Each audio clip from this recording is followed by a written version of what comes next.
Hi friends, நம்ம பார்க்க போகிற திரைப்படம் பெவர்லி ஹில்ஸ் காப்ஸ் 4 ஆக்சல் 4. அதாவது அவரோட பேர் ஆக்சல் ஃபோலின்றது இந்த காப்போட பேர். எடி மர்பியோட இது 4வது இது. இந்த படம் பார்த்திங்கன்னா 1984 ஃபஸ்ட்டு வந்திருக்கு. இது மாதிரி 1, 2, 3 நிறைய படம் வந்திருக்கு. அது எங்கே இருக்கார், அதே மாதிரி ஏஜில் இப்போ 40 இயர்ஸ் கழிச்சு வந்திருக்காரு.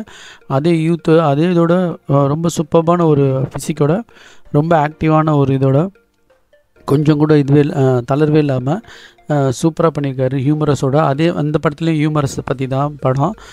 ஸோ இது வந்து ரொம்ப ஒரு ஆக்ஷன் பேக்டு மூவியாக இருந்துச்சு. இந்த படத்தில் வந்து பார்த்திங்கன்னா மார்க் மோலின்றவர் டைரக்ட் பண்ணியிருக்காரு. ஸோ ரைட்டிங் வந்து பார்த்திங்கன்னா டேனிலோ பெட்ரோ ஜூனியர், வில் இவங்க பண்ணியிருக்காங்க. ஸோ இதில் நடிக்கிறது வந்து பார்த்திங்கன்னா எடி மர்ஃபி, ஆக்சல் ஃபோலியோ நடிச்சிருக்காரு.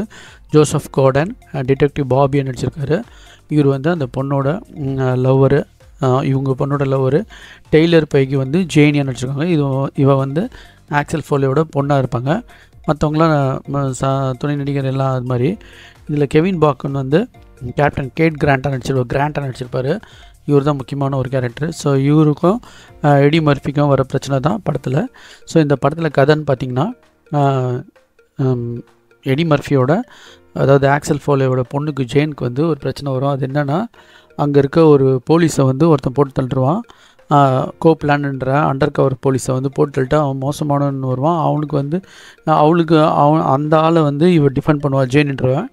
அப்போ டிஃபெண்ட் பண்ணும்போது பார்த்திங்கன்னா, அப்போ அங்கே உள்ள பெவர்லி ஹில்ஸ் காப்ஸ் போலீஸ் வந்து ஆக்சல் எச்சரிக்கும். அப்போ ஆக்சல் வந்து ஜேனுக்கு உதவார். ஆனால் அந்த கேப்டன் கிராண்ட் வந்து இந்த அண்டர் கவர் இதில் வந்து அவன் ஈடுபட்டிருப்பான்.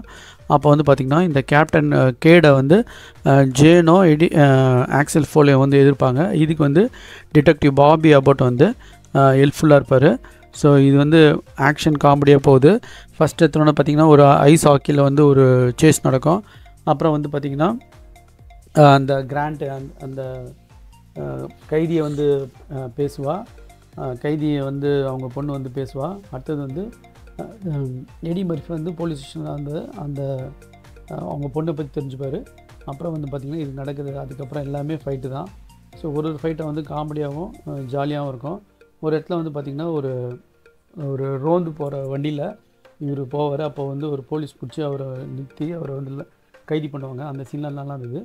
லாஸ்ட்டில் வந்து இந்த பாபியும் இந்த ஆக்சலும் வந்து 2 பேரும் வந்து ஹெலிகாப்டரில் ஏறி அந்த கிராண்ட் இது பிடிக்க போவாங்க. கடைசியில் கிராண்ட்டை பிடிச்சாங்களா இல்லைன்றது தான், அதில் கிராண்ட் வந்து ஆக்சல் ஃபோலியோ சாவடிச்சானான்றது தான் படத்தோட கதை. ஸோ இது வந்து ஒரு காமெடி ஆக்ஷன் த்ரில்லர்னு சொல்லலாம். இந்த படம் வந்து நெட்ஃப்ளிக்ஸில் தமிழ்லேயே நம்மளுக்கு இங்கே டப்பிங்கோடு கிடைக்குது. ஸோ பார்க்குறவங்கெல்லாம் பார்த்து என்ஜாய் பண்ணுங்கள். Thanks friends.